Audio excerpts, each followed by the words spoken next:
What's up, everybody? Anyextee here, and today we are going to the Aswan Quarry.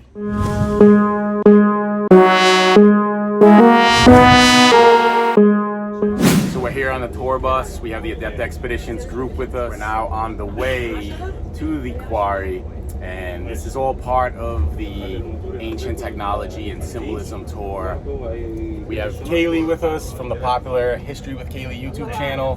What do you know about the obelisk, Kayleigh? Well, it's commissioned by Queen Hatshepsut and it's unfinished and it's still laying there and it's absolutely massive, so I'm very excited to see it.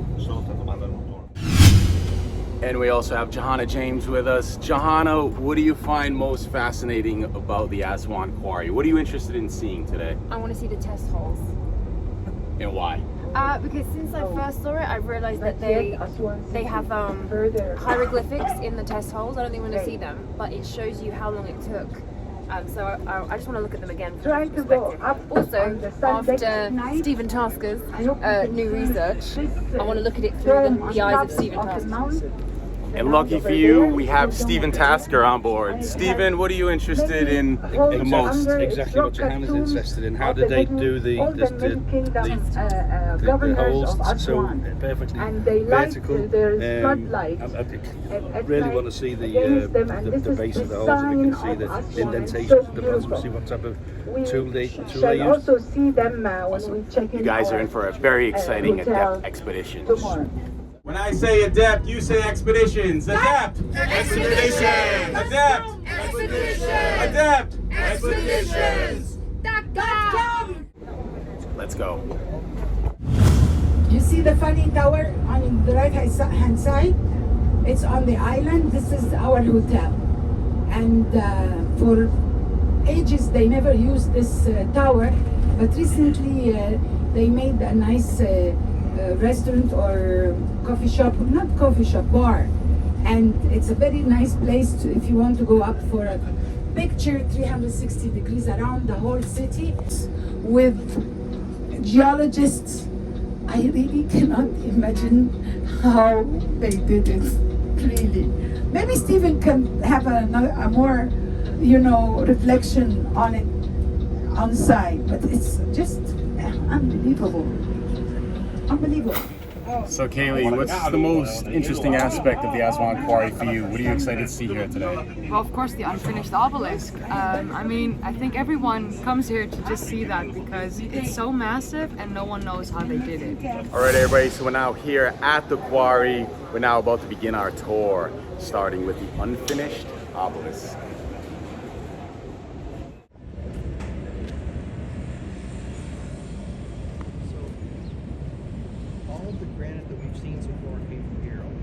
Yeah, we're gonna talk about that right now in the intro. What do you think of the unfinished obelisk, Ned? I think the unfinished obelisk is a mystery that needs an answer. We will try to find it today.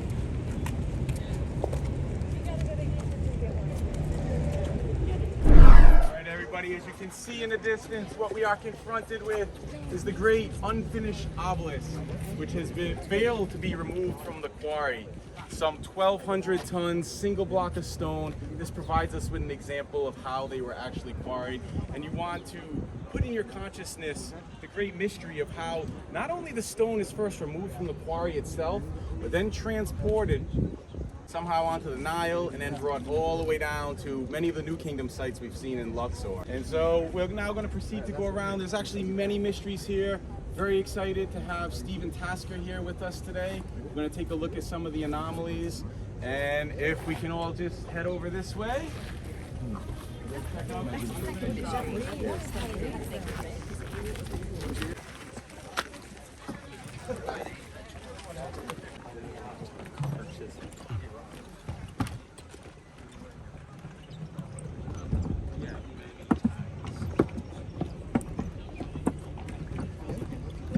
So as you can see, we pretty much have granite as far as the eyes can see. There's red granite.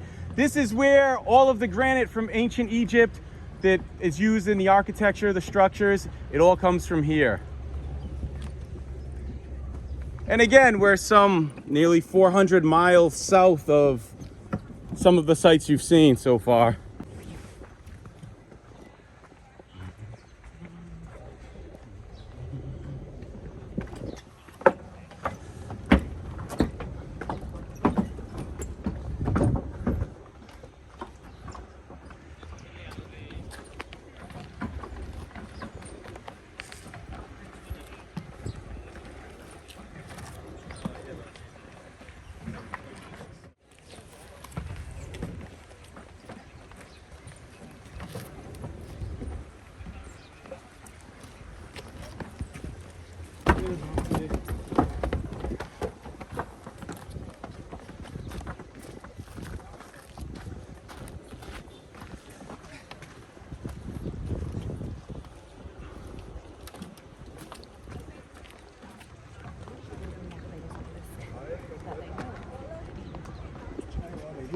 個 family doctor 都要我打一針，係嘛？特別嘅，即係我需要打㗎啦。所以今日咧，我哋嚟到呢一個方尖兵，更加了解當時嘅環境啦。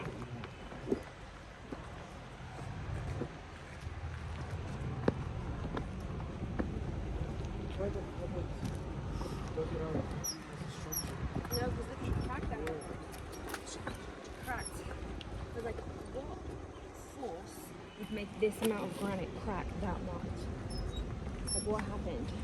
So much work they got so far.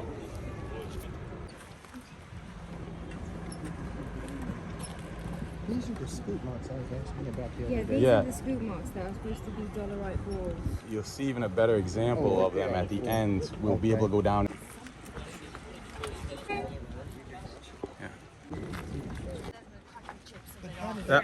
They would have wedged, they have wooden beams that they would wedge in between, and then they would use water to expand the wood to crack the stone.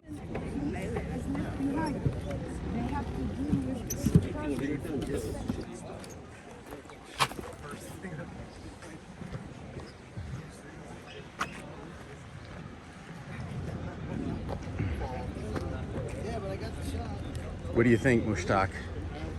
Honestly, I'm just astounded. All I know is they didn't bounce those dolerite balls over and over again. I mean, I don't know. And I'm really interested in learning about the scoop marks.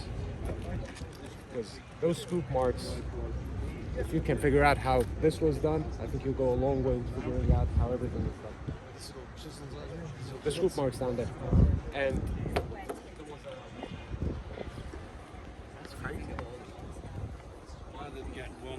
Rather than getting one strike every time you pick it up and put it down, if it's rotating, it's doing it 10 times quicker. Okay. You see what I mean? yeah. And it just digs it.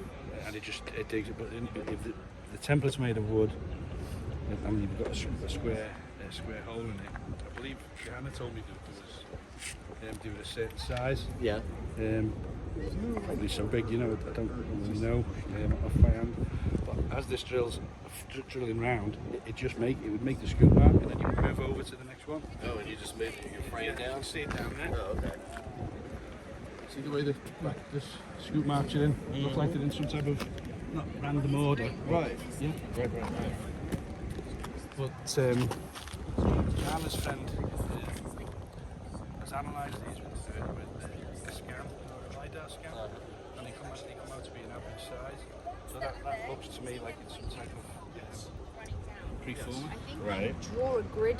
Do you think they go A down? grid on there, like chalk it out, and then they would follow, and each worker would follow down their line, which is why you get like a grid pattern, and they're uniform 52 centimeters, 52.5 centimeters each.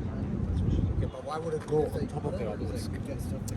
Or why would they be scooping it out from there? No. The scoop marks on top of the obelisk itself. I can understand the logic of scooping behind and underneath, Yeah. but on top of it. Maybe it's part of the smoothing process, like they were cutting it out from the top. Look on the side. Well, they would use they were supposed to, allegedly part of the academic theory is that they would use the dolerite pounders to also smooth out the finish, not only, develop the undercut, which is very difficult They to were supposed achieve. to make the flat thing with dolerite powder, like. Yeah. But how the hell would you do that? So if you look at those squares and you look down them on the walls, Yeah. the seam continues to go down. Yeah, Right? so it's like the grid. Look at this. This shows you more in detail. Yeah, this is where if you look through this, you'll be able to see it more clearly. These, okay, you'll be able to see it. You see the grid pattern? Okay, it is actually curving across the edge. It is not stopping and then they start. It is curving around the edge. You can see it more clearly in here. I'll process this picture and give it to you. But those grooves, they go like this and then they curve around the edge. It's very clear when you see it here. Here you'll see what I mean. Oh yeah, yeah. So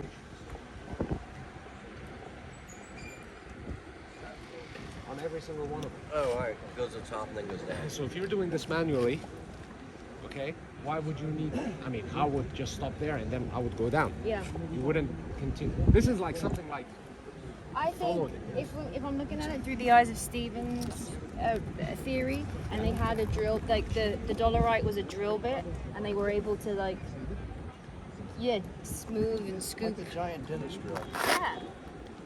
They could have even had it on booms that could control it. These grids are really interesting. You see them on top of the obelisk.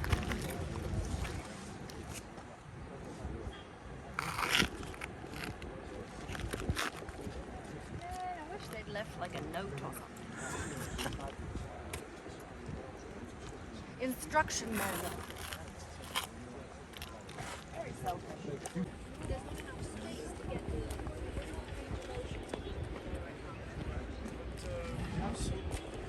Kind of small. A lot of the Egyptian men were. Yeah, but even a small man. The doorways are like this. And this is quite a big one. There's a smaller one. There's smaller ones. What is the question? What's the... How likely is it if two men were down there swinging dolerite balls? Like you swing into each other. Like there's not enough space to. To not kill each other. Well, interestingly, you'll see, I mean, we'll have an opportunity to go down. If we go over here and go down inside of one where they've used the balls, and you'll see there's really not a whole lot of space, a lot of workspace to begin with. The balls. It almost looks like they took a mini, like they're trying to take a small obelisk or a mini one from here. And actually, if we go up too and look over the edge, it's like a whole other quarry on the other side. But over here, oh actually, we'll wrap around. We can go around. Yeah, here's more examples of the dolerite pounders. What's crazy is that these have been here like, what, 30, 40 years? And every day someone bashes on them and it's like, they've got this one.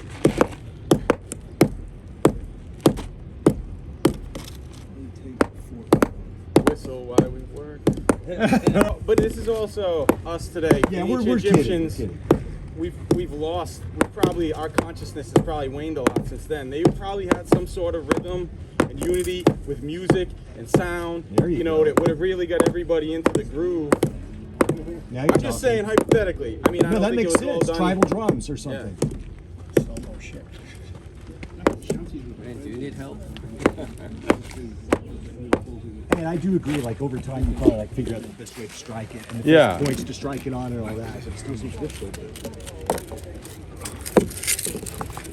So if your machine is not hitting these things, but spinning them around, you're going to get more contact in a shorter space of time and bring it down. And if you've got it in a template, and you drag it around in the template, that's very good. We can go down. You can come in over here on this side. This is insane. Yeah. It's right on the Right. Oh, very good.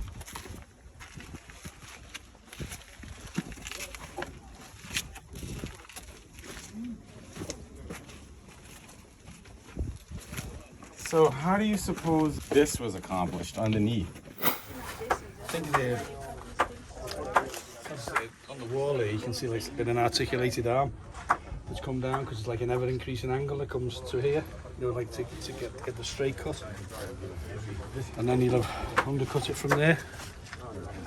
The machine head must have been only so big, to get in, like a jackhammer type thing, like revolving. What about It must have been. what about like with ropes? Everyone was suggesting maybe like ropes and swinging in it. I've heard that theory, Pendulum. yeah. But why leave? We already invented that. Why leave indentations there? Like a backbone there and there. Would you have not just cleaned it all off? That's a good question. When you're designing out something as huge as this, there has to be a time scale, a time factor in it, or else what are you doing? You're just passing. It was conceivable or acceptable for them to pass on the task to the next generation, and never known when it ever was going to be finished. It just seems it's possibly through a modern Western lens. It just seems an odd concept that someone would be in that hole, for 14 weeks just doing this the whole time. It's not efficient. Like we use abrasive for cutting, right on a small surface area for cutting discs in it. But when you're using broad surface abrasion like that, it's way less efficient. It's way more time consuming. I don't care. Cut through.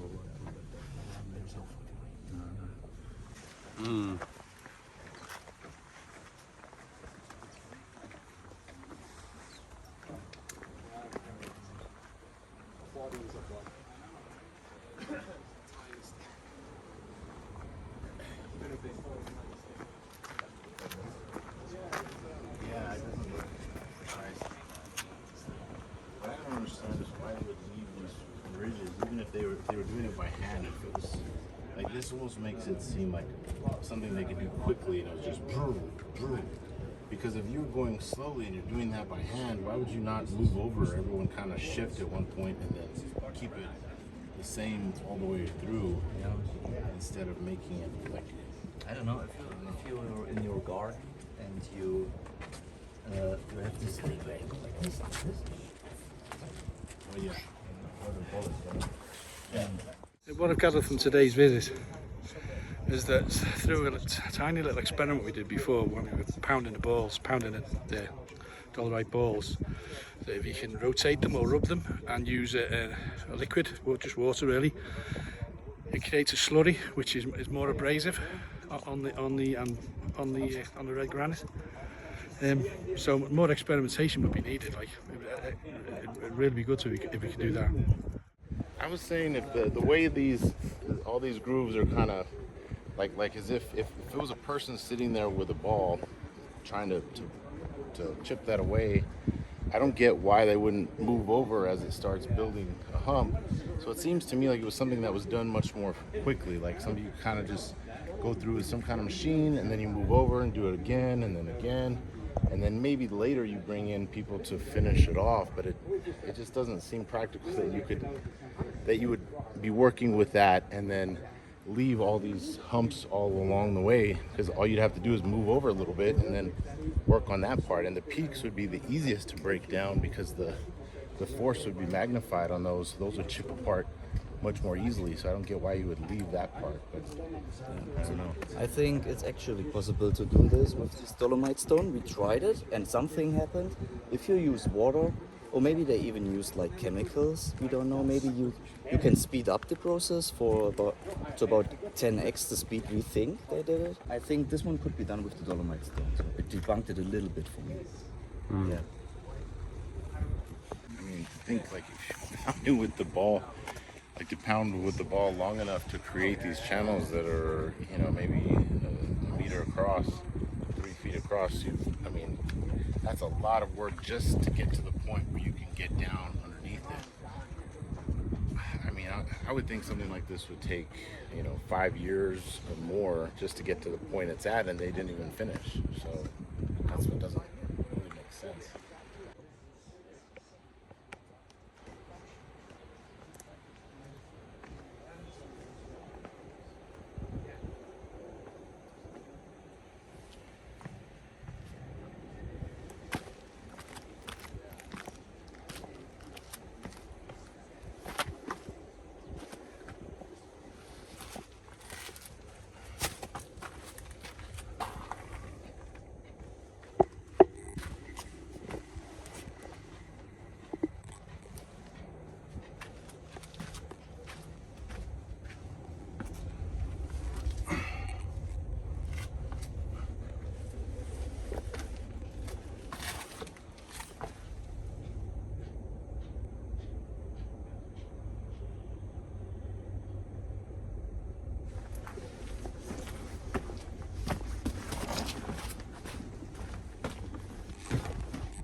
When I say ADEPT, you say expeditions. ADEPT! Expeditions! ADEPT! Expeditions! ADEPT! Expeditions! ADEPT.com! So that concludes our visit today to the Aswan Quarry. We're off now to the Temple of Kayleigh. If you enjoyed the video, please do give it a like. And if you haven't done so already, hit the subscribe button for more videos like this one. This is Anyextee for Adept Expeditions, signing out. Peace. And if you enjoyed this video, you should watch the next 2 videos I put up on the screen, because these are the videos YouTube thinks you should be watching next.